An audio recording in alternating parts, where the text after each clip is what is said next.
I am Adam. I'm an alcoholic. Hi, Adam. And I appreciate the opportunity tonight. I reminded myself yesterday, I had a little thing come up on my phone saying you're speaking. I thought, great. And I immediately forgot, and I did get a call from Dustin, thank God, today. And so I'm grateful to be here. I had been thinking about this a little bit. And I ran into an old friend, Jay, who I've seen at meetings before, but I haven't seen him in a few months. And I say, well, do you come to this meeting? He says, no, I've never been to this meeting before. I haven't seen him in months. So I had a sponsor who used to say, is it odd or is it God? And I like coincidences like that. So it's good to see you, Jay, and anywhere you are in your journey. I'm just going to, just for a little framework, talk a tiny bit about what it was like. And then I've been in AA since June of 1985, and I feel like I have a lot more experience with how not to do AA than I do with how to do AA. And I think someone heard my story and thought, oh, there's a guy who knows about roadblocks to recovery, you know. It wasn't like the shining example of do AA this way. And there were some real roadblocks for me, and most of them had to do with me. I wrote down just 5 words: honesty, open-mindedness, willingness, desperation, and ego. And I'll probably talk about some combination of those tonight, but I started drinking when I was 13, and right away I had the physical craving. Like from drink 1, if I had a little alcohol in me, I was off from the beginning. But it was quite a few years before the mental obsession also was added into the mix, and I would say that was only the last 3 years of my drinking. I was really scarcely a potential alcoholic until those last 3 years when I was it. I couldn't stay away from the first drink, and I was always the guy who once I had one drink in me, there was no stop in me. And I was a lightweight, so I couldn't really hold my alcohol, so it would come up, and then I'd keep drinking, and I'd fall down. And I was a sloppy drunk, but a happy drunk, and I really liked how it made me feel, and I'd be sociable, and I was a smart guy, did well in school, but I was a little bit not with the cool kids, and it helped me be with those cool kids. But what would happen very quickly after I got drunk is people would start backing away from me ever so slightly. Like I could just tell that I wasn't violent or anything, but I was sloppy, and and in my drunk mind, I still had the smile on the outside, but inside I knew exactly what was going on. I knew these people were backing away from me and didn't really want to be with me, even though alcohol had given me the way to be with people.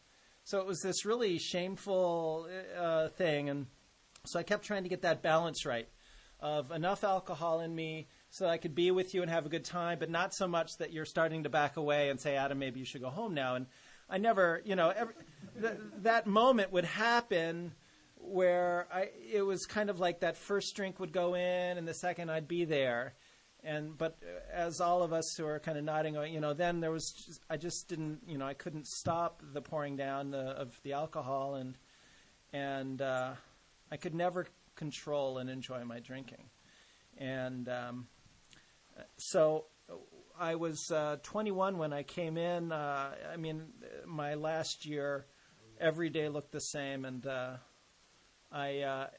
at the end of it, last day of work, I was in Washington, D.C., working in a senator's office. Some guys took me out who I'd never gone out with before. And they bought me a pitcher, and we started drinking. And very quickly, we got to that point where, Adam, we're taking you home now. But this was my last day of work, so this was party night. Finally, I could really let go.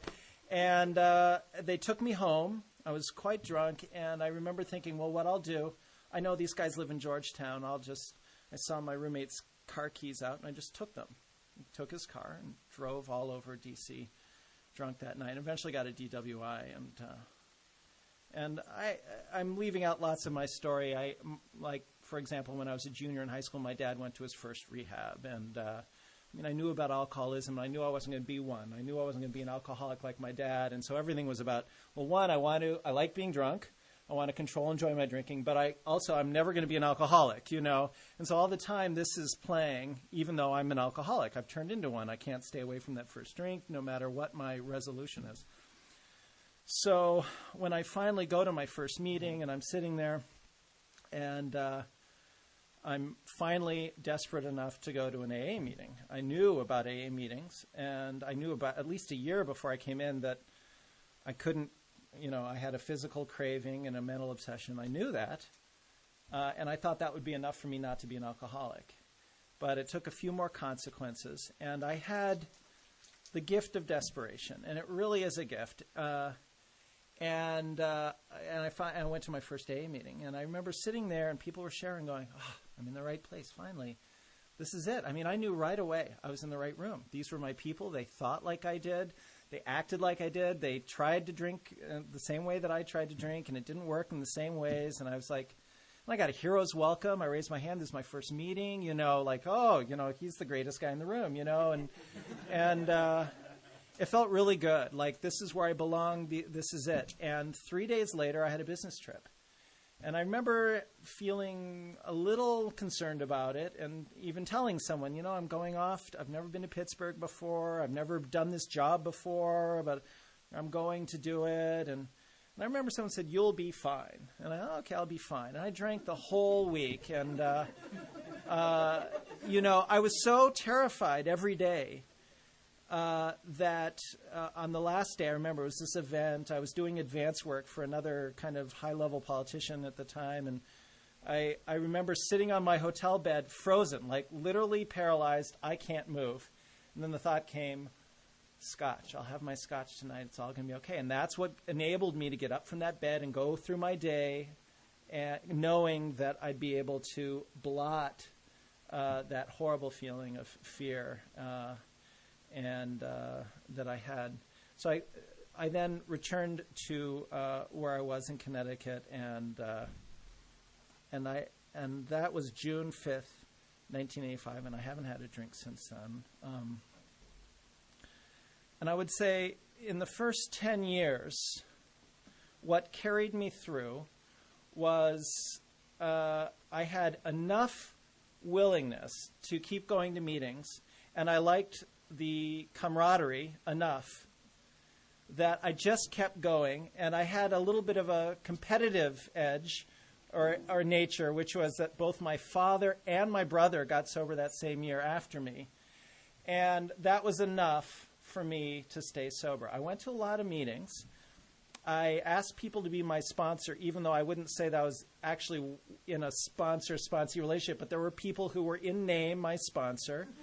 I went to meetings. I knew people. I was happy to see people. They seemed happy to see me. No one was backing away from me. I went to some meetings where they actually read this book and the 12 and 12. I did service insofar as if someone elected me to be a trusted servant, I'd do it, or pick up chairs, that kind of service, and that is good and important service. But I would say that I still had a pretty big honesty problem. And they talk about the essentials of recovery in the spiritual experience, and they say they're honesty, open-mindedness, and willingness. And these are essential. You gotta have these if you're going to recover. And here was my honesty problem. One was, I don't think I believed I was a real alcoholic, despite the data, despite the fact that really I had proven beyond a reasonable doubt that I couldn't stay away from the first drink. And once I took the first drink, I couldn't stop. I still had this feeling that I wasn't a real alcoholic, whatever that might be. And why would that be? Well, I really am different from you in some way that I can't really define, but I really am quite different from you because, well, for one, I had all this knowledge about my father being an alcoholic and going to Alateen and knowing all about that and, blah, blah, blah, blah, blah, none of which helped get me sober. But I had this knowledge. I went to an Ivy League university. So, I'm really I'm smart too. So that's really, no. I had a sponsor at the time who used to say, there's been a lot of there's never been anyone too stupid to get this program, but there's been a lot of people too smart. And he told me this almost every day because I really thought I had it all figured out. Like really, I'd been in AA for 3 months and I went back to school, and I was running the show. I didn't go to this college town and think, well, I've got to find a home group and I've got to get a sponsor and I've got to do all these things. Instead, I said, well, I'm going to take the max course load. I'm going to be working out and getting in shape. I'm going to do this. I can do that, and like way down there on the list was go to an AA meeting. And after a few days, I was literally suicidal with fear. I was so afraid that I could barely move. I thought, what am I doing? But I didn't think I got to get to an AA meeting, even though I'd gone to one every day for 3 months. I was running the show. So there was a little bit of an honesty issue with me, with really saying what is the true nature of my disease. I have a fatal and incurable and chronic disease, but I held out this little thing that I'm slightly different from you. That as a friend of mine says, I was a mild alcoholic, and so the treatment also can be mild, or certainly I can set it up any way I want. So what happened? Well, because my ego what made me desperate when I came in? Well, I got arrested. I got thrown into a squad car. I spent a night and a day in jail. I had horrific hangovers. I had, right at the end, that was it at the end. And I couldn't not drink. And after I'm sober for a while, I'm not in jail. I'm not having hangovers. I'm kind of got all my faculties together, and the desperation goes away. So what is there to fill in that desperation? What desperation really is enforced humility. And so when the desperation went away, the ego, which was really my problem, which is really my ism, is back there full force. And it's running the show. And this is what I told myself. I'm the person taking me to AA meetings. I'm the person keeping me sober. This was what was operating in me. And, this guy who saved my life at about 3 months, I was at a meeting. I finally went to a meeting, back at school. And I think I shared in the meeting, but I don't really remember it. But I remember that Ron came up to me, an older guy, and he said, "Do you have a sponsor?" And I said, "No." And he says, "I'm your sponsor." I was kind of dumbfounded. First of all, I was like, well, why did he come up to me? It was a big meeting, and maybe I said I was new to where I was, and this is a guy who I never in a million years would have picked. I didn't want what he had, and I didn't think I needed what he had, and I didn't like his style. There was nothing about him, and yet this guy saved my life. This is the guy who really taught me. When I was full of that fear and paralysis, how to get out of bed. And he was the guy who said, there's never been anyone too stupid to get this, but a lot of people too smart. And Adam, when are you going to take this program seriously? Like, what? What do you mean? I'm taking this seriously. I'm going to meetings. Don't you understand? This is what I'm doing in my life. When are you going to take this program seriously? This is job one, and he just had to keep pounding through this thick skull. And what I learned from Ron and what I learned from every sponsor I had after is no matter what happens, if I can keep showing up to meetings and not take the first drink, that's the bare minimum, and I'm going to get through kind of okay. And it's a beginning. It's just a beginning. And for me, for the first 10 years, that was my entire program. Don't drink and go to meetings. For 10 years, and I had relative periods of success. I had relative periods of entire insanity, but it was dry insanity. I wasn't drinking. I wasn't using drugs. I was going it alone a lot. Moved to New York City. I was there for 4 years. I did ask a guy to be my sponsor. I don't know that I ever called him. And, I was, the ism is I sponsor myself. I was sponsoring myself for 4 years at the end of that period.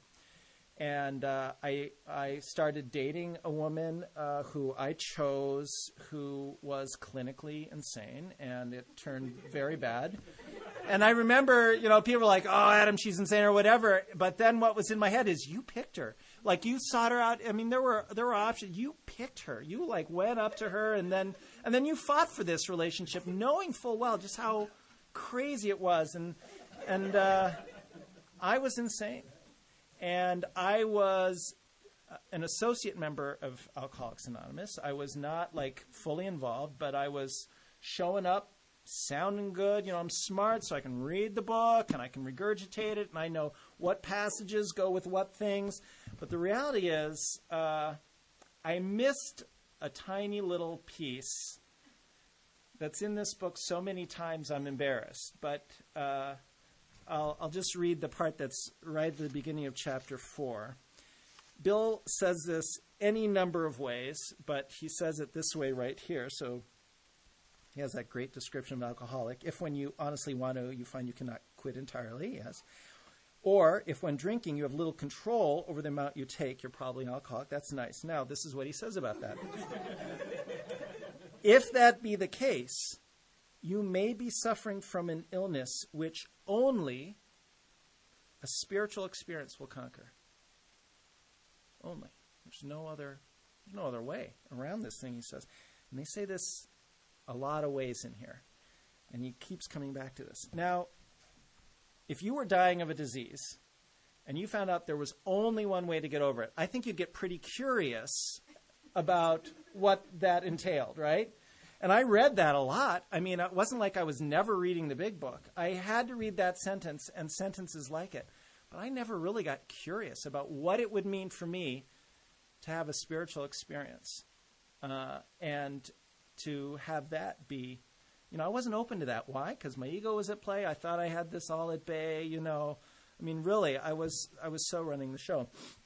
There's a great story in here about the guy named Fred. And Fred comes in. He's had his ass kicked by alcohol. And they lay it out in front of him. They say, here's the deal, Fred. Here's how this is going. He says, you guys have a great program going. You really do. I love the work you're doing. It's a wonderful organization, but it's not for me. And really, that was my stance. Even though I was still in the organization, I was still, you have a wonderful organization. It's not really for me. I like how I feel fellowship-wise or whatever. But I'm going to go, good luck, you guys. That was great. And then it says, we heard no more of Fred for a while, And I was this close to being we heard no more from Fred for a while. I'll talk about that story. But then he comes back in, and, his ass is truly kicked this time. And he comes in, and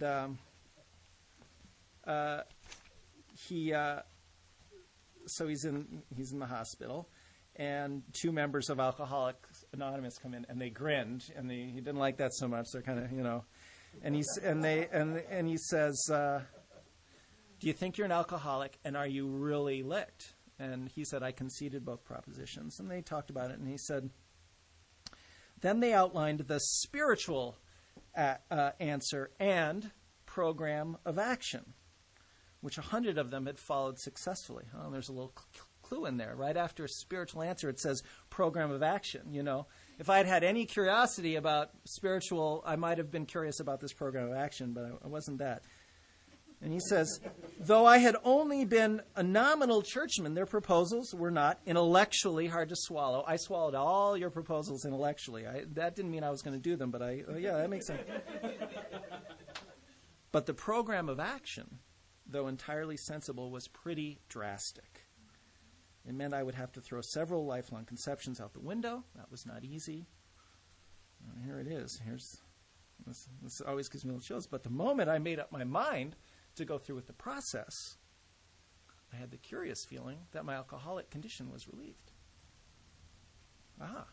Another clue here, making up your mind to go through with the process. Well, how can you make up your mind to go through with it if you're running the show? Your mind isn't open to these other So what had to happen for me? I got a little lucky. I reached a kind of emotional, mental, dry, drunk kind of second bottom. And I realized something had to change. I was living in New York. I was acting. I was waiting tables. I think the two go together in New York for a while. I was really a fringe member of AA, and I knew I was in trouble. And I knew, I just looked at my life and the choices I had made in the last 2 years, the crazy relationship. I had lived back in my parents' house for 6 months, horrible idea. I'd done a number of things. And I knew that the direction I was going, I was smart enough to know what path I was on. I was on a path I'd heard many times of people who eventually drank again. And it kind of hit me, like, if I don't do something, if I don't take some drastic action, I'm going to drink again. And for me, and for alcoholics, to drink isn't necessarily to die that moment that I take the drink, but it eventually means death. And it's not a good death, or it means institutionalizing, and that's not so fun either. So I took a leap of faith. There were a few things involved in it, but my leap was I moved to the Twin Cities. And there were other factors involved in it, but it was a leap of faith. I knew one person here. And when I got out here, I had 3 months where I didn't need to work. I had been working a lot. I had put a little bit of money away. And I knew that I could do some other things. And the first thing I decided to do was I was going to do a 90 and 90. I was going to find a sponsor in my first week, and I was going to do a 4-step, a Searching and Fearless 4-step. I had done one in about 7 months, and that was good as it goes for me at the time. I was checking the list, I was a good member of AA. But I did my first Searching and Fearless moral inventory at 10 years of sobriety. And one of the things that I discovered when I did that, when I peeled away the layers of the onion, was that I had such a deep well of self-loathing that had never been dealt with, that had never been honestly confronted, that how could I make it 10 years and not know that I was really still hating myself so much, I could put I was the alcoholic who led that double life. And I put forth the face that I want you to see. But in my heart, I know I don't deserve any response. You might think, oh, that Adam, he's a great guy. You might even say, Adam, you're a really great guy. But in my heart, I know I don't deserve that because it's all bullshit, So if I'm leading that double life, it just keeps corroding and corroding and corroding. And I was for like 10 years. Now, would I had rather that I was drinking and using drugs all that time? Well, no, but I was not getting better. I was not recovering. So my roadblock early on to recovery was I lost that sense of desperation pretty quickly. And then my ego just immediately filled that vacuum. And my head told me all kinds of things. My head will start running quite easily, and it's where the alcoholism resides for me today. It's why I still go to meetings every week. It's why I sponsor guys. It's why I do all that stuff. Because it's alcoholism, not alcoholism, and in my brain is not on my side a lot of times when it comes to making good decisions around alcohol. When I realized what was at the core of all this, it gave me just a little bit of willingness and open-mindedness to try some things that I hadn't tried before. Among them were service. I shortly thereafter joined, it was a few years, but I joined a group called OMD, Outright Mental Defectives, meets on Wednesday nights. And they have like a dozen or 14 service commitments. They pass these books around to different jails and ADAP and detox and mental health units and all this stuff. And for a while, you can just pass them along. But if you hang out there for a while, eventually you're like, all right, I better sign up for one of these things. And then off you go.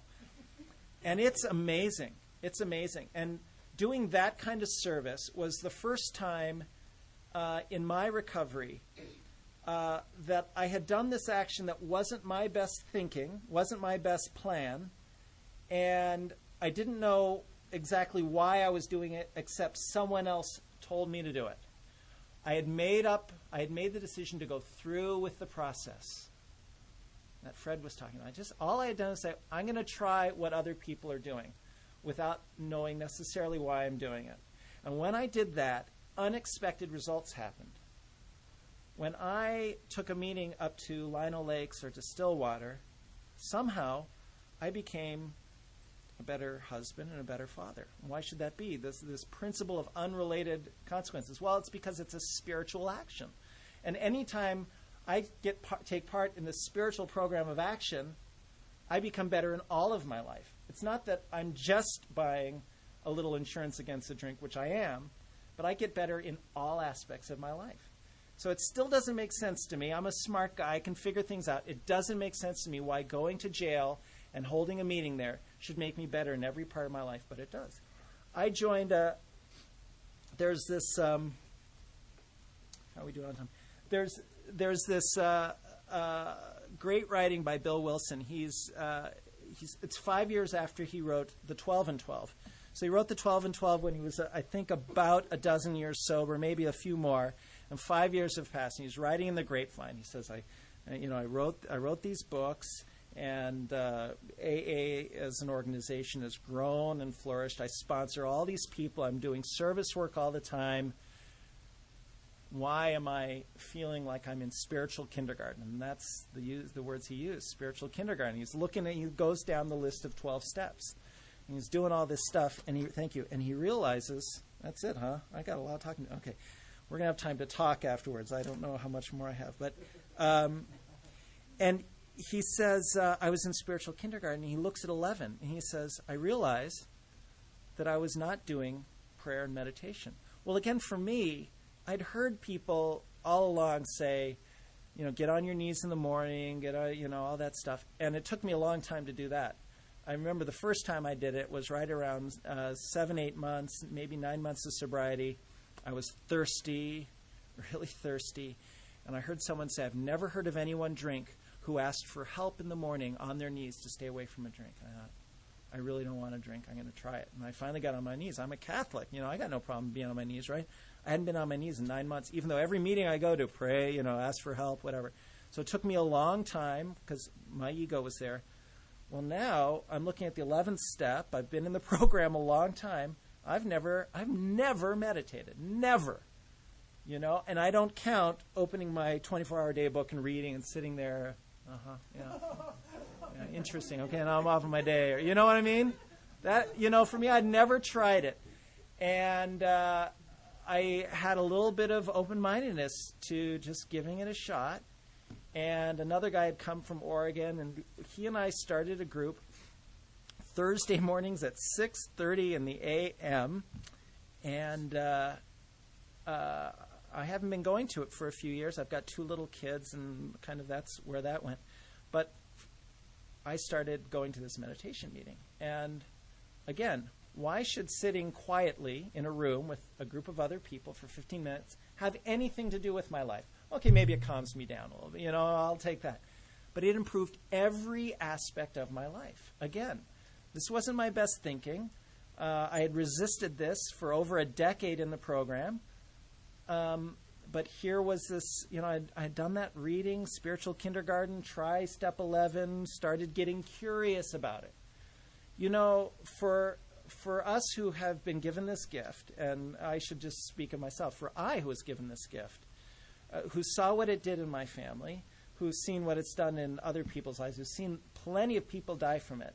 So I've been given a gift that not everyone gets, to not get curious about, how can I improve my spiritual life here? There is no end of better, right? Well, there is when this is involved in running the deal, and I can cut off better just like that. So these were the roadblocks to me to really getting, what do I want? I want happy, I want joyous, and I want free in all areas of my life. And I didn't have anything like that for over 10 years in this program.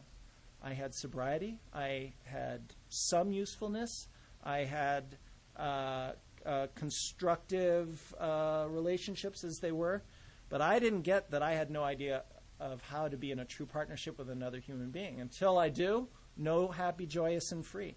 I didn't get that this prayer and meditation piece is important to my spiritual growth. Till I do, no, happy, joyous, and free. And I've seen milestones along the way. One was the decision to move out here. And with it, right around that time, I I had been hoping from day one, because I got sober in June, early June. My father went to his second rehab that August. And I thought, now my father and I can have the relationship that I've always wanted. You know, he can be my dad, you know. And it just didn't work that way. It was not good, and it continued to not be good. It continued to be a struggle. And then right around the time that I was about to move away from the East, I don't know exactly how it happened, but I suddenly realized I was at a meeting, and they were talking about acceptance as the answer. And I suddenly realized I just have to accept that he already is the dad that he is going to be to me. He's not going to become this other thing. He is exactly right now my dad, and that's how he is. And to accept that. And for me, my brain had been trying to make him be something else, you know, and all I had was frustration and resentment about that.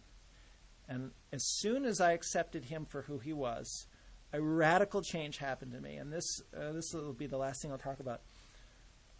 I was plagued in my first 10 years with the inability to speak simple truth. I lied all the time. And part of it was I was people-pleasing.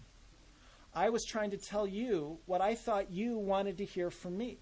And I was all the time trying to figure out, okay, now the thing I'm going to say, you just told me this trip you took fishing. Well, I'm going to tell you about a trip I took fishing that never took place and a fish I never caught. But you told me that story, and that's what you want to hear now. I'm going to please you that way. And now I'm going to go to work, and I'm in charge of all these people that are supposed to do this thing.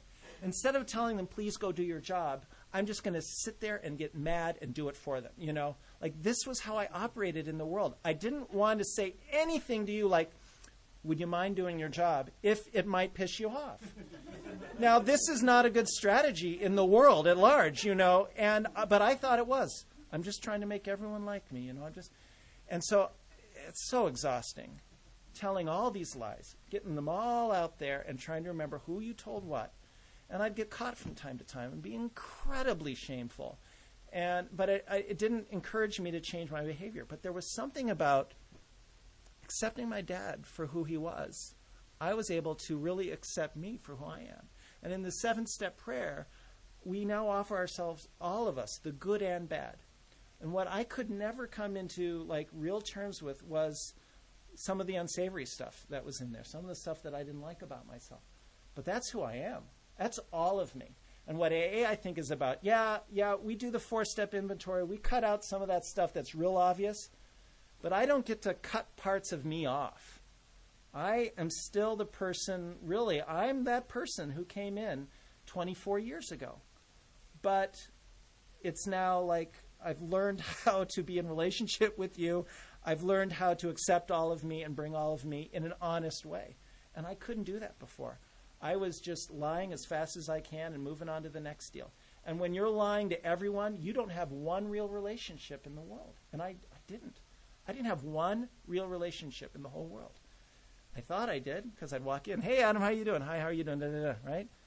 And so when I broke through all that, that little piece followed immediately by doing a searching and fearless moral inventory, getting involved in service, sponsoring a lot of guys. Actually, and now I really will finish with this thing.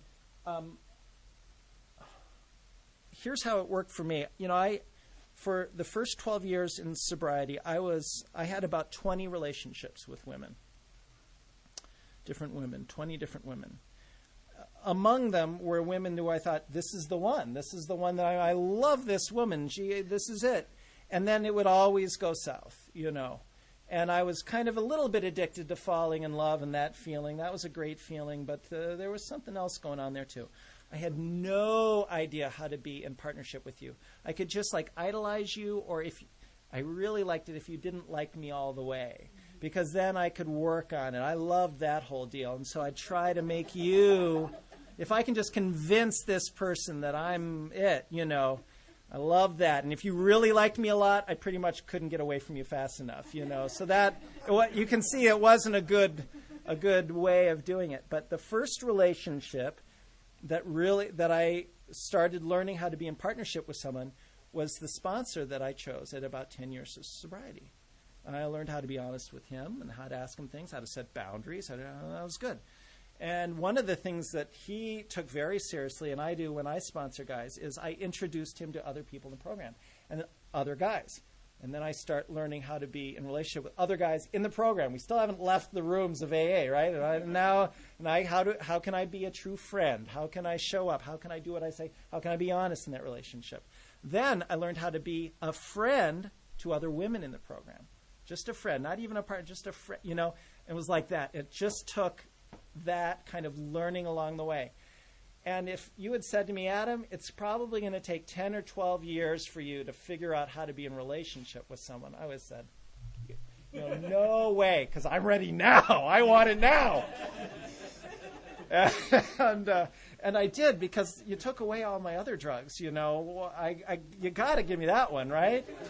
And but you know, what I wanted is what I have now. I wanted to be in a true partnership with a woman. I wanted to have kids. I wanted to do all that stuff, but I couldn't figure out how to do it here. And I learned it through the program of action, of fellowship combined with spiritual action here. So that's been my journey. I didn't do it right all the way, but so I heard this. I won't remember exactly what she said, but the journey is what we're about right now. This is all we got. And I wouldn't do any of it differently, because we will come to see how our experience can benefit others, no matter how far down the path we've gone. We will see. And every time I sponsor a guy, who's having sex problems, who's having money problems, who's having whatever problems, I have been there, and I've been there in sobriety, That is really valuable. That is really valuable, way more than the problems I had when I was drunk. That's water under the bridge. So that's all I got. I'm a grateful alcoholic. I'm really grateful for the opportunity to speak tonight. And with that, I'll pass. Thanks.